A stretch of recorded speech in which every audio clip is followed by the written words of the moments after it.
ఈ year November చివర్లో IPL mega వేలం జరగబోతోంది. ఈసారి వేలంలోకి పలువురు స్టార్ ప్లేయర్లు రానుండడంతో ఎంత భారీ ధర పలుకుతారన్న దానిపై చర్చ మొదలైంది అందరిలో. అయితే Lucknow super giants captain KL రాహుల్ను ఆ ఫ్రాంచైజీ రిటైన్ చేసుకునే అవకాశం లేదని ఇప్పటికే వార్తలు వినిపిస్తున్నాయి.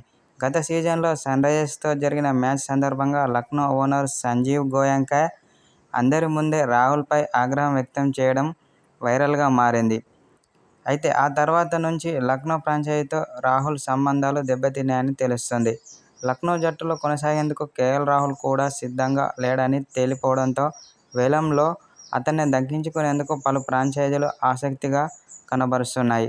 ముఖ్యంగా royal Challengers Bengaluru, Mumbai Indians మధ్య గట్టి పోటీ ఉంటుందని అందరూ భావిస్తున్నారు.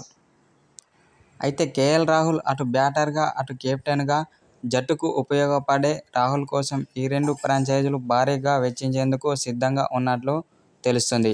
అయితే 20 కోట్లైనా బీడు వేసేందుకు వెనుకాడే ప్రసక్తే లేదని తెలుస్తోంది.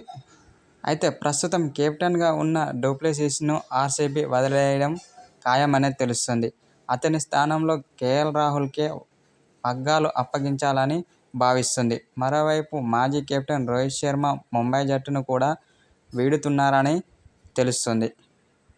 అయితే మరోవైపు టీమిండియా కెప్టెన్ రోహిత్ శర్మ ముంబై జట్టును వీడనుండడంతో ఓపెనర్ సేవల కోసం ఆ ఫ్రాంచైజీ రాహుల్పై కన్నేసింది.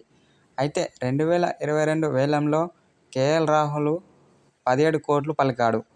132 మ్యాచ్ల్లో 4,000కు పైగా పరుగులు చేసిన కేఎల్ రాహుల్కు ఈసారి 20 కోట్ల వరకు పలుకుతుందని పలువురు అంచనా వేస్తున్నారు. ఎందుకంటే కేఎల్ రాహుల్ బ్యాటింగ్లోనే కాకుండా వికెట్ కీపింగ్లోనూ, అలాగే కెప్టెన్సీలోనూ చాలా అద్భుతంగా రాణించగలడు.